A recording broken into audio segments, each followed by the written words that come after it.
Agradecemos ao Senhor a oportunidade, mais uma vez, nós estarmos juntos virtualmente e podemos compartilhar a palavra de Deus com vocês que estão nos assistindo ao vivo e também com outros que compartilharão do estudo gravado numa hora e num local mais conveniente para eles, né?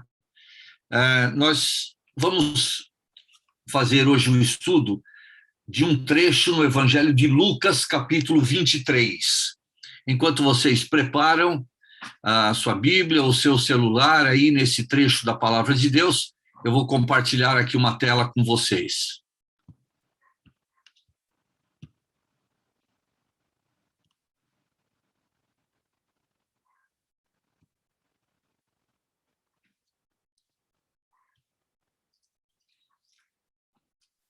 E hoje nós chegamos, então, na ocasião narrada pelos evangelistas e nos instantes em que o Senhor Jesus, depois de ter sido julgado e mesmo após ter sido declarado inocente, vez após vez, ele foi condenado à morte e à morte por crucificação. É bom você saber que na época do Império Romano, essa morte era destinada aos criminosos mais violentos. E essa foi a morte que destinaram o Senhor. Bem, os homens não sabiam, mas eles estavam cumprindo uma profecia bíblica, que dizia que o Senhor teria as suas mãos e os seus pés traspassados. Lamentamos o fato, por um lado, porque era uma morte violenta, dolorosa, humilhante, mas, por outro lado, nós apreciamos o fato de que o Senhor Jesus cumpriu o plano de salvação de Deus, entregando a sua vida e deixando os homens conduzirem-no até a cruz, até a morte e morte de cruz. E assim, ele se tornou, então, o substituto de cada um de nós. Nós vamos pensar um pouquinho mais nisso essa noite, mas você já tem a sua Bíblia aberta aí, em Lucas, capítulo 23, versos 33 em diante. Diz assim a palavra de Deus: quando chegaram ao lugar chamado Calvário, Calvário era o nome dado pelos judeus a um monte fora de Jerusalém, uma elevação, e ela tinha esse nome porque, de longe, ela se assemelhava à vista de um crânio. E, por isso, aquela elevação, aquele monte, recebeu o nome de Calvário. E diz a palavra de Deus que ali o crucificaram, bem como aos malfeitores, um à direita, outro à esquerda. Notem bem a posição relativa daqueles três que foram crucificados. 2 ladrões, um de cada lado. 2 malfeitores, bandidos, assassinos, diz a palavra de Deus. E Jesus no meio. Bem, o meio é sempre a posição de mais destaque, de mais importância. E quando deram o lugar do meio, a cruz do meio para o Senhor, o intuito dos homens era dizer: esse é o bandido de alta periculosidade. Os 2 são capangas, a direita e a esquerda, mas esse, o do meio, é o chefe da gangue, é o principal deles. Ao darem aquela posição para Jesus, a posição do meio, estavam desejando humilhá-lo ainda mais, pelo fato de ele ter sido crucificado entre 2 ladrões. Verso 34 diz: contudo, Jesus dizia: Pai, perdoa-lhes, porque não sabem o que fazem. Então, repartindo as vestes dele, lançaram sortes. Em primeiro lugar, eu quero que você note a atitude do Senhor Jesus ao ser crucificado. Uma atitude que sabia exatamente o que os homens pensavam, e por causa de conhecer o pensamento, o desejo dos homens, ele sabia que o que eles estavam fazendo, eles não sabiam o alcance exatamente daquela atitude, daquele ato de crucificá-lo entre os dois ladrões. Na verdade, nós lemos na palavra de Deus que ele foi entregue aos romanos para ser crucificado por causa da inveja que os principais sacerdotes, líderes religiosos judaicos tinham a respeito do Senhor Jesus. E movidos pela inveja, eles entregaram Jesus às autoridades romanas para que ele fosse crucificado. Eles não sabiam exatamente quem ele era. Julgavam-no um mestre da lei, um ensinador da lei, mas não o reconheceram como o Deus que se encarnou, tomou a forma humana e veio a este mundo com a finalidade principal de se tornar o substituto de homens pecadores, levando sobre si o castigo que nós, pecadores, deveríamos receber. O Senhor Jesus, conhecendo o fato de que eles não sabiam o alcance do seu ato, estava disposto a perdoá-los. E, na verdade, foi com esse objetivo que ele tomou aquela cruz. Era a sua intenção que todo aquele que, olhando para Jesus, reconhecesse nele o substituto de homens pecadores, e particularmente o seu substituto, e colocasse a sua fé nele, era o desejo do Senhor que essa pessoa fosse, e ainda é o desejo, de que aquele que faz isso seja perdoado dos seus pecados, da sua dívida perante Deus. Jesus não nutriu nenhuma raiva, nenhum sentimento de ódio ou vingança. Pelo contrário, ele foi tomado pelo sentimento de perdão. E ainda hoje, ele está disposto a perdoar todo aquele que se arrepende dos seus pecados e crê nele como o seu Salvador. Versículo 35. O povo estava ali e a tudo observava. Também as autoridades zombavam e diziam: salvou os outros, a si mesmo se salve se é de fato o Cristo de Deus, o escolhido. Igualmente os soldados o escarneciam e, aproximando-se, trouxeram-lhe vinagre, dizendo: se tu és o rei dos judeus, salva-te a ti mesmo. Nós encontramos uma atitude no povo que contemplava aquela crucificação, nas autoridades religiosas, nas autoridades políticas, civis e também nos soldados que crucificaram Jesus. Uma atitude completamente diferente da do próprio Senhor Jesus. Enquanto ele estava com o intuito de que a sua morte servisse para saldar a dívida que nós temos perante Deus, aqueles que presenciaram e que fizeram, inclusive, a sua crucificação, estavam zombando dele. E exatamente por não saber quem de fato era Jesus, é que disseram palavras que não só eram de zombaria, mas revelavam a sua completa e total ignorância do motivo que levou Jesus à cruz. Eles disseram: salvou os outros, a si mesmo se salve. E sabem de uma coisa? Nós damos graças a Deus e ao nosso Senhor e Salvador Jesus Cristo, que ele não atendeu o que aqueles homens disseram. Ele tinha poder de descer da cruz, ele tinha poder de parar com aquele sofrimento e aquela dor e humilhação tremendas, ele tinha poder para tudo isso. Ele podia, se não quisesse usar o seu próprio poder, rogar ao Pai que o libertasse, e o Pai prontamente faria. Mas ele sabia que a missão que o trouxe a este mundo não foi salvar a si mesmo, mas foi salvar a homens pecadores. E, portanto, apesar de ter ouvido em tom de zombaria e escárnio aquela fala dos circunstantes, das pessoas que estavam observando a sua crucificação. Ele não os atendeu. Ele não estava interessado em salvar-se a si mesmo, mas ele estava interessado em salvar a nós, pecadores. E o plano de Deus exigia que um substituto inocente morresse no lugar de homens pecadores. Portanto, ele não salvou-se a si mesmo, para salvar a nós, a cada um de nós, pecadores. Disseram também, se tu és o rei dos judeus, salva-te a ti mesmo.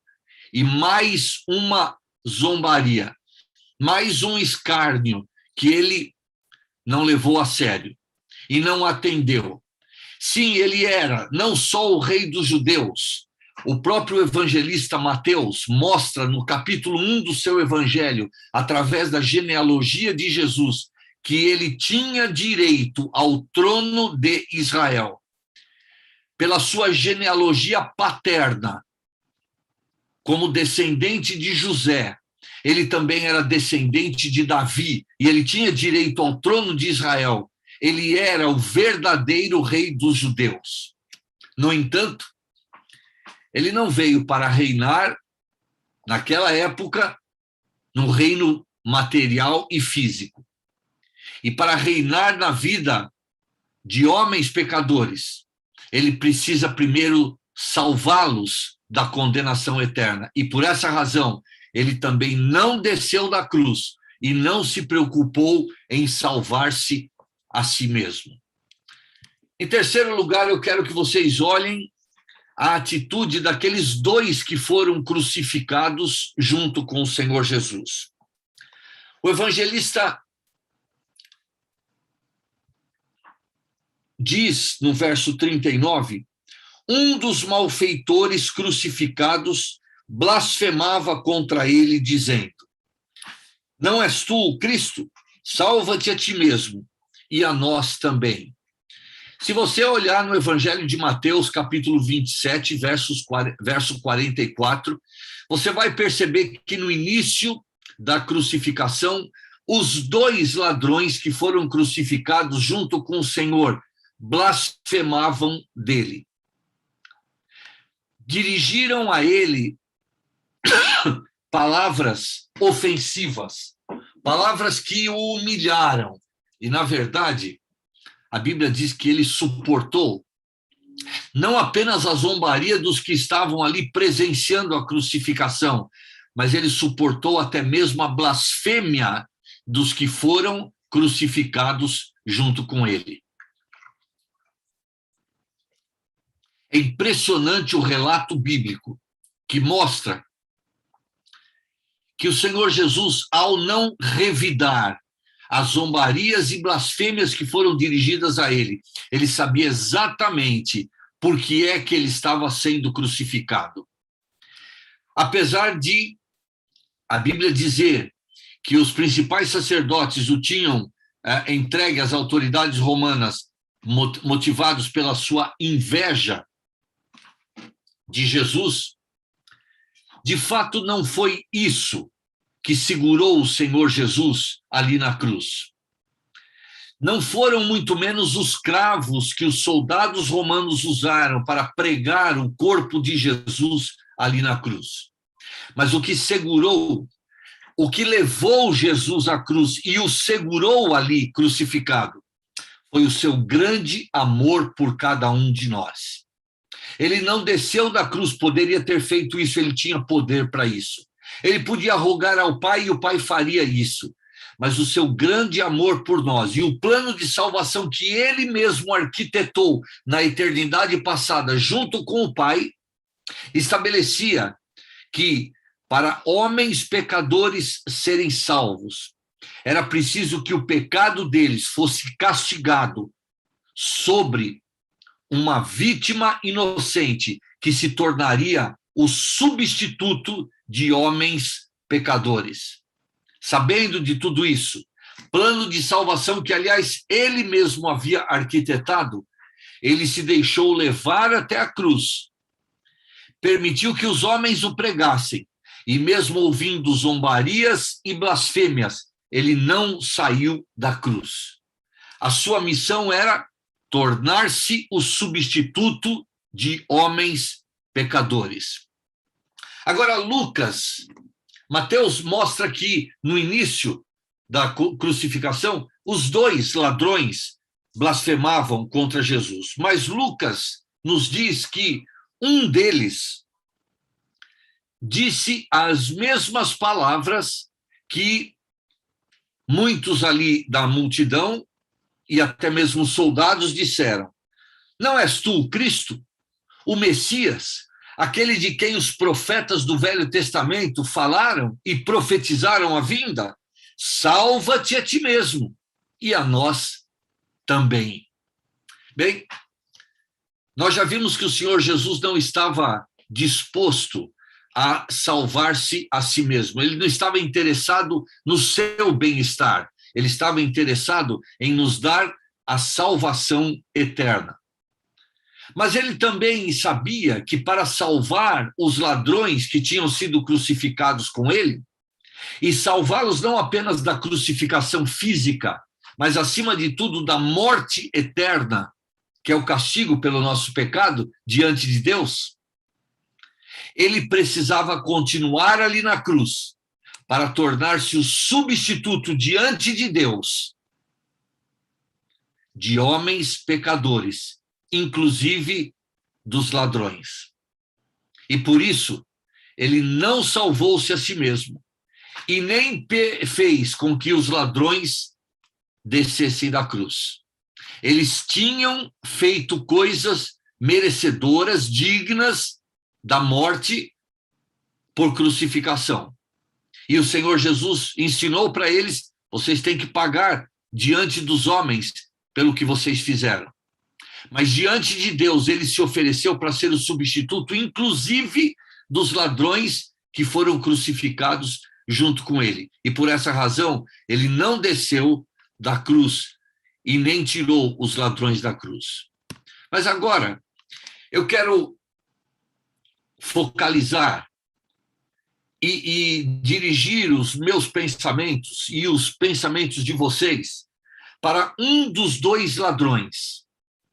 Um que se arrependeu e ele aproveitou a última oportunidade da sua vida. Na verdade, ele aproveitou os últimos instantes de vida para se arrepender e para colocar a sua fé no Senhor Jesus Cristo como seu único e suficiente Salvador. A partir do verso 40, vamos ver o que esse ladrão arrependido disse ao Senhor. Respondendo-lhe, porém, o outro, repreendeu-o, dizendo: nem ao menos temes a Deus, estando sob igual sentença? Bem, a primeira coisa que aquele ladrão arrependido fez, e expressou isso através de palavras, apesar do seu intenso sofrimento, ele reconheceu que Jesus Cristo não era um simples homem, mas ele era o Deus que encarnou e tomou a forma humana. Ou seja, ele reconheceu que aquele que estava sendo crucificado entre ele e o outro seu companheiro de crimes era o próprio Deus, que se dignou e se humilhou ao vir aqui a esta terra, deixando o seu lugar de honra e de majestade lá no céu. Assumiu a forma humana. E ele não veio aqui simplesmente para ensinar a palavra de Deus, ou fazer milagres, ressuscitar mortos, curar doentes. Não. Ele era o Deus encarnado, que veio aqui para cumprir uma missão. Ele reconheceu que ele estava debaixo da mesma sentença que o Deus encarnado, Jesus Cristo, era Deus. Mas essa percepção que ele teve de reconhecer que o Senhor Jesus Cristo era Deus foi o primeiro degrau que o seu entendimento deu para que ele fosse salvo. Sabem, durante o seu ministério, o Senhor Jesus deu inúmeras provas de que ele era Deus. Eu já mencionei o fato de que ele fez inúmeros milagres que só Deus poderia fazer. Por exemplo, ele ressuscitou vários mortos na sua época. Ele curou coxos, ele deu a vista a cegos, ele multiplicou pães e peixes, ele parou uma tempestade no meio do mar da Galileia, dizendo ao vento, para, dizendo ao mar, aquieta-te, e ele foi prontamente obedecido. Qual era o homem, ou qual é o homem que tem autoridade para fazer tais milagres? Ninguém, a não ser Deus.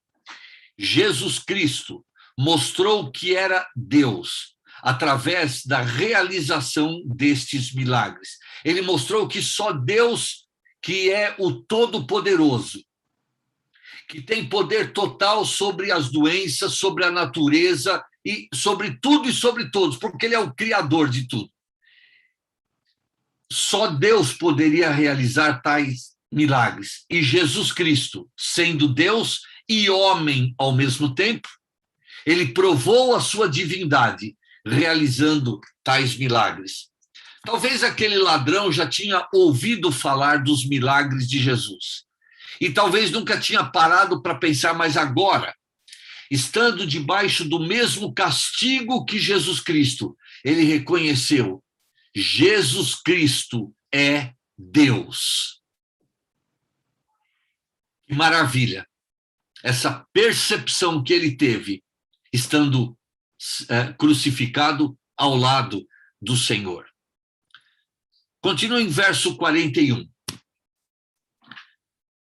Nós, na verdade, com justiça, porque recebemos o castigo que os nossos atos merecem.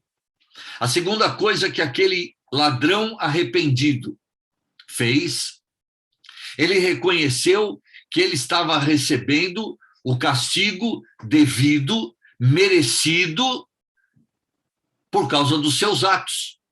A Bíblia diz que ele era malfeitor, a Bíblia diz que eles eram assassinos, e como tais, eles, naquela época, e debaixo do Império Romano, mereciam ser sentenciados à pena máxima, que era a morte, e morte por crucificação, que, como eu disse no início, era a morte reservada aos piores criminosos da época.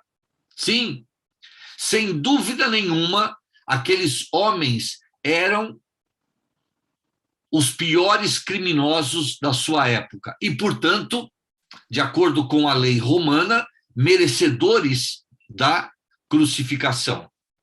Agora, sabe de uma coisa? Aqueles soldados que estavam acostumados a ver criminosos sendo crucificados, muitas vezes eles tinham ouvido que criminosos naquela situação sendo crucificados gritavam a sua inocência, clamavam a sua inocência, dizendo que não eram merecedores de tal castigo, de tanta dor, sofrimento, agonia, aflição, humilhação. Mas agora, aquele ladrão, ele diz para o outro a quem ele estava repreendendo, que ele reconhecia que ele era perfeitamente digno daquele castigo. Que coisa! Olhem o contraste. A primeira coisa que ele reconhece é que Jesus é Deus. Agora, a segunda coisa que ele reconhece é que ele é um miserável pecador. Um dos piores pecadores. Portanto, merecedor da morte por crucificação. Que coisa! Num momento, como um flash, ele deve ter lembrado os crimes que ele havia praticado. E agora, num ímpeto de absoluta sinceridade, ele admite a sua culpa e reconhece que o castigo que ele estava recebendo era mais do que justo. Que coisa tremenda, não? Sabe de uma coisa? É isso que Deus quer que o pecador condenado, caminhando para a condenação eterna, faça para ser salvo. É exatamente isso que Deus requer hoje de cada pecador. Que o pecador reconheça que é pecador. Que o pecador reconheça que quebrou os mandamentos de Deus. Que desobedeceu à vontade de Deus. Que fez coisas contra a santidade e pureza de Deus. E estas desobediências que o pecador tem praticado, que a Bíblia chama de pecado, o tornam um pecador por nascimento e um pecador por prática. E, portanto, merecedor da pena que Deus estipulou para o pecado, que é a morte. O profeta do Velho Testamento disse: a alma que pecar, essa morrerá. O apóstolo Paulo, escrevendo a sua carta aos Romanos, diz: o salário do pecado é a morte. Quando aquele homem reconheceu o seu crime, automaticamente ele reconheceu que a pena, o castigo que ele estava recebendo era justo. E sabe o que Deus quer que o pecador hoje reconheça? Que ele é um pecador porque ele quebrou os mandamentos de Deus. E como pecador, ele é merecedor da morte. E morte na Bíblia significa separação eterna de Deus. E se Deus desse isso a todos nós nesta noite, ele estaria sendo absolutamente justo, porque é isso que nós merecemos da parte dele. Mas a terceira coisa que aquele ladrão reconheceu, nós ainda a encontramos no verso 41. Depois de reconhecer que ele e o seu companheiro de crime eram merecedores da morte por crucificação, ele reconhece também, final do verso 41, mas este, referindo-se a Jesus, nenhum mal fez. Você deve estar lembrado no nosso último estudo, quando nós vimos o Senhor Jesus passando por 6 julgamentos. 3 julgamentos feitos por autoridades religiosas judaicas. E o que Anás, Caifás e o Sinédrio buscaram em Jesus, na sua vida, no seu ministério? Que ele buscaram algum fato que o incriminasse, que o condenasse diante da lei de Deus. No entanto, como nós vimos no estudo passado, nenhum dos 3 julgamentos religiosos descobriu algo para condenar Jesus. Depois, o Senhor Jesus foi submetido a 3 julgamentos civis, perante Pilatos, perante Herodes e novamente perante Pilatos. E o que esses julgamentos buscaram achar na vida de Jesus? Alguma coisa que o condenasse diante da lei dos homens, da lei romana. E você viu no último estudo que esses 3 julgamentos não puderam achar nada para incriminar Jesus perante a lei romana. Nem perante a lei de Deus, nem perante a lei dos homens foi achado algo para culpar Jesus. E Pilatos, o governador romano, e Herodes afirmaram várias vezes: eu não acho nele crime algum. A sua total e completa inocência foi declarada pelas autoridades romanas, tanto o governador Pilatos quanto o rei Herodes. Disseram que não haviam achado nada nele para o incriminar, para o condenar, para que ele fosse morto. Foi declarada a sua total e completa inocência.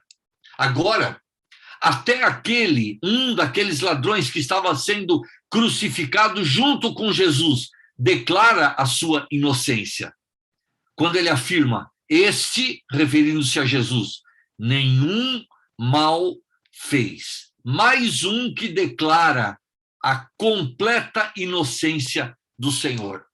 E sabe, eu quero chamar a sua atenção para o fato de a Bíblia ter registrado esses testemunhos, as autoridades judaicas, as autoridades romanas, até aqueles que foram crucificados junto com ele, aquele ladrão, todos eles declararam a inculpabilidade, a inocência do Senhor Jesus.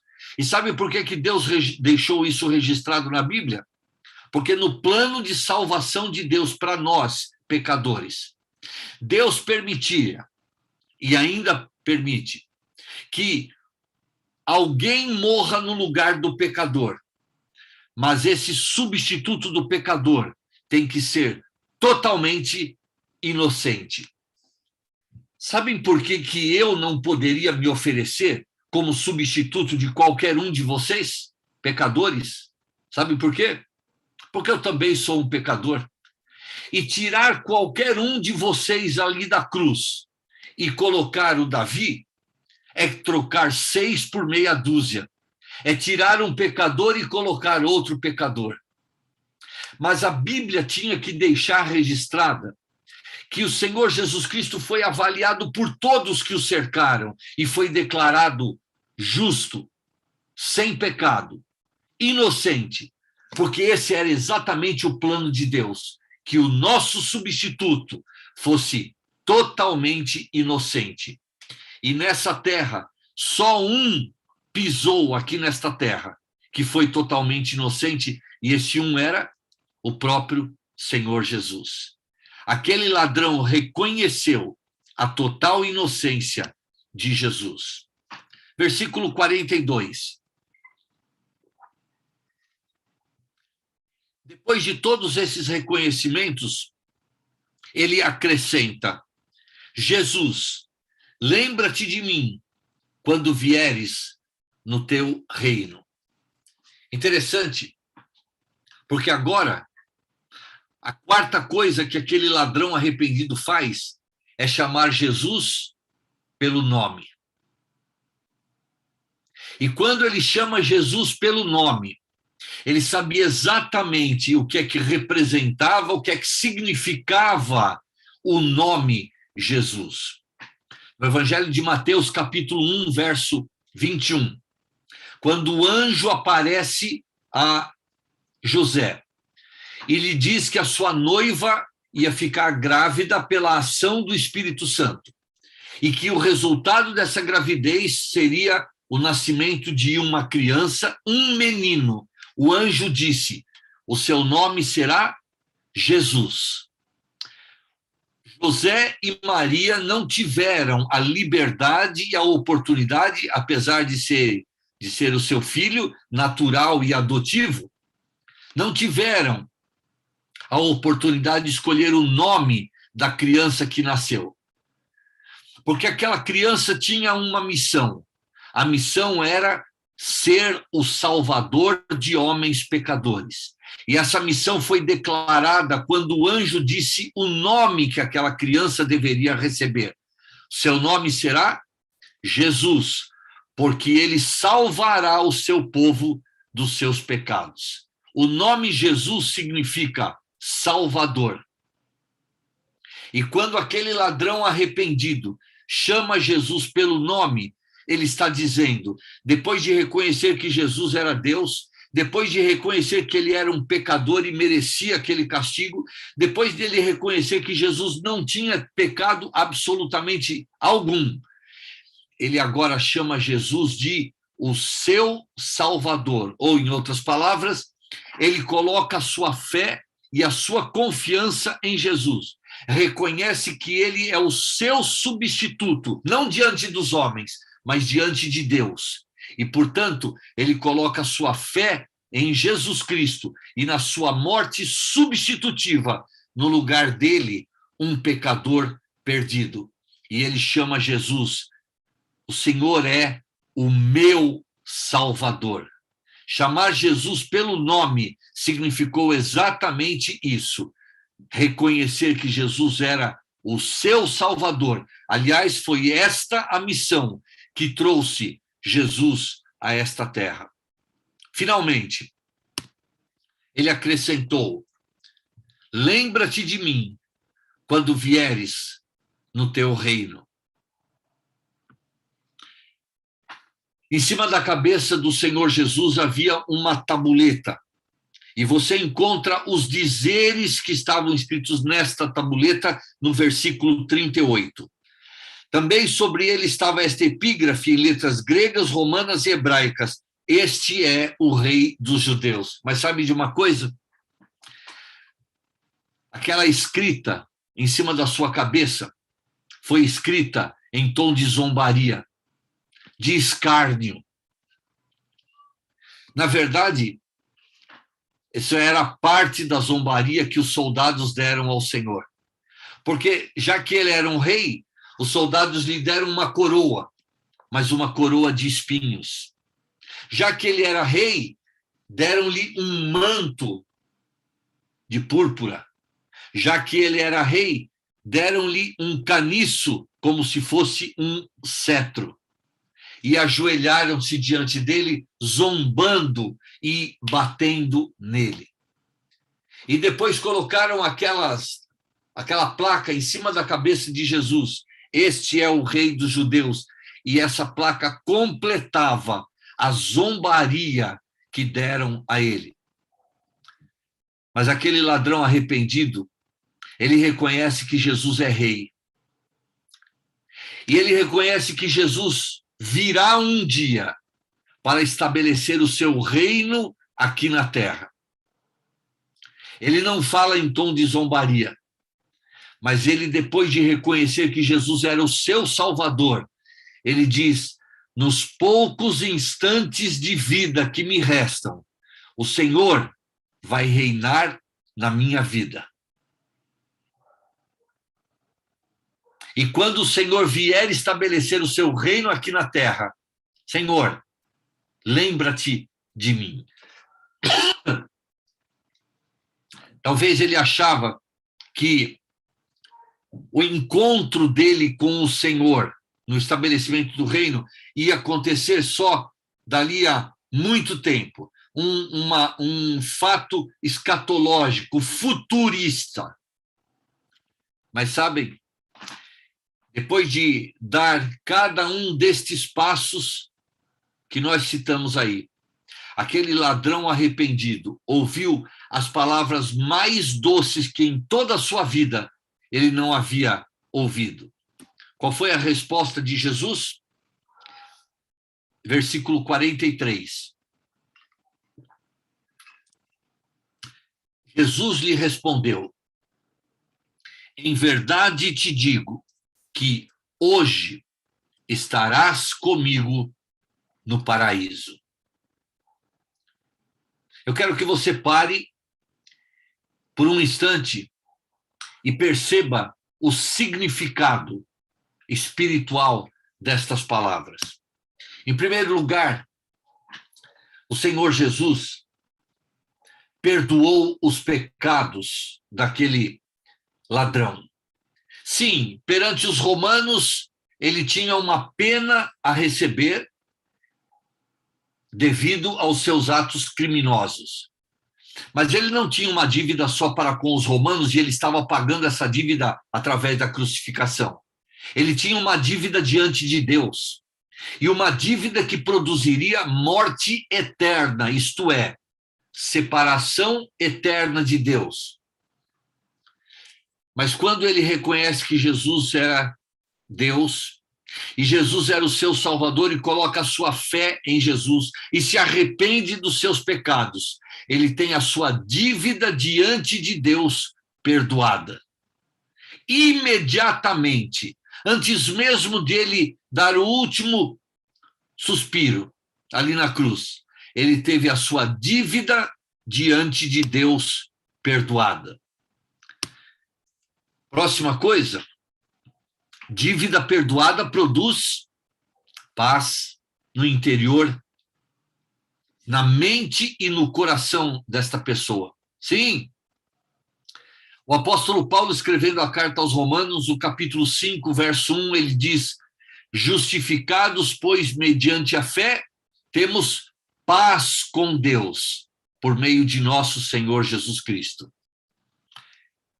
Ele estava morrendo de uma morte dolorosa, humilhante, degradante diante dos olhos humanos. Mas nos últimos instantes da sua vida, ele desfrutou de uma paz que ele não conhecera durante toda a sua vida. Uma paz resultado do perdão dos seus pecados. Uma paz resultado de que agora o seu relacionamento com Deus havia sido restabelecido pelo único mediador que pode nos levar a Deus, Jesus Cristo, o justo. E aquela paz toma conta daquele ladrão.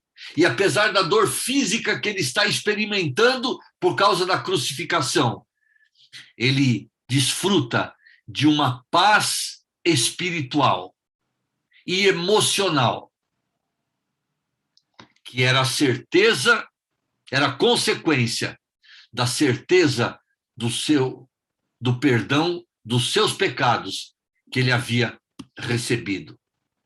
E mais do que isso, e finalmente, Jesus diz: hoje estarás comigo no paraíso. Que maravilha! Deixar a terra. Sim, o seu corpo ia ser enterrado provavelmente como um indigente, jogado numa vala comum. Era assim que ele ia ser tratado, o seu corpo ia ser tratado, porque era um criminoso da pior espécie. Mas o seu espírito e a sua alma, quando ele desse o último suspiro, iam sair do seu corpo e iam, junto com o espírito e a alma de Jesus, para o paraíso, a presença de Deus. Vocês podem imaginar palavras de maior consolo, maior conforto naquela situação que ele estava experimentando? E nos últimos instantes da sua vida, palavras que lhe deram uma certeza de uma salvação, unicamente pelo fato de ele ter se arrependido dos seus pecados e colocado a sua fé em Jesus Cristo como o seu Salvador. Bem, prezado ouvinte, terminando os nossos pensamentos nesta noite, eu te convido a fazer o mesmo que aquele ladrão arrependido fez. Aí onde você está assistindo esse estudo, reconheça os seus pecados, admita diante de Deus e fala isso com Deus, com as suas próprias palavras. Fale isso numa oração simples, mas uma oração de confissão de quem você é, não aquela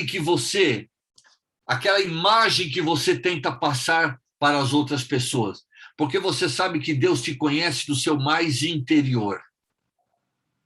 Reconhecendo este fato, exponha diante de Deus quem de fato você é.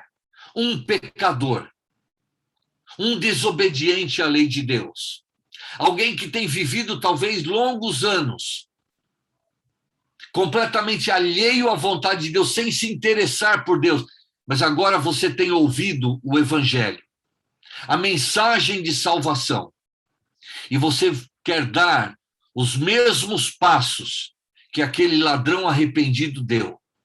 Reconheceu o seu pecado, admitiu a sua culpa, colocou a sua fé em Cristo como seu único Salvador. E se você fizer isso ainda hoje, você vai ter, primeiro, a certeza do perdão dos seus pecados diante de Deus. Segundo, uma paz que só Deus pode dar, vai tomar conta do seu ser. E terceiro, você vai ter a certeza de que quando fechar os olhos aqui na terra, você os abrirá na presença de Deus imediatamente. 1 segundo depois da sua morte, você estará na presença de Deus, no céu, desfrutando do lugar que Deus está preparando para todos aqueles que, arrependidos dos seus pecados, colocam a sua fé em Jesus Cristo. Você quer ser salvo hoje ainda? Agora mesmo? Aí onde você está, fale com Deus. Você não precisa de um líder religioso para fazer uma oração por você. Faça você mesmo. Fale com Deus. Confesse o seu pecado. Afirme a sua fé e confiança colocada na morte de Cristo em seu lugar e receba hoje mesmo a salvação que só Jesus Cristo, pela sua morte substitutiva ali na cruz central do Calvário, pode oferecer a todo pecador arrependido dos seus pecados. Que Deus abençoe a sua palavra e que haja hoje salvação eterna por alguém que, ouvindo esse estudo da palavra de Deus, resolva dar os mesmos passos do ladrão arrependido. Boa noite, que Deus abençoe a cada um. Amém.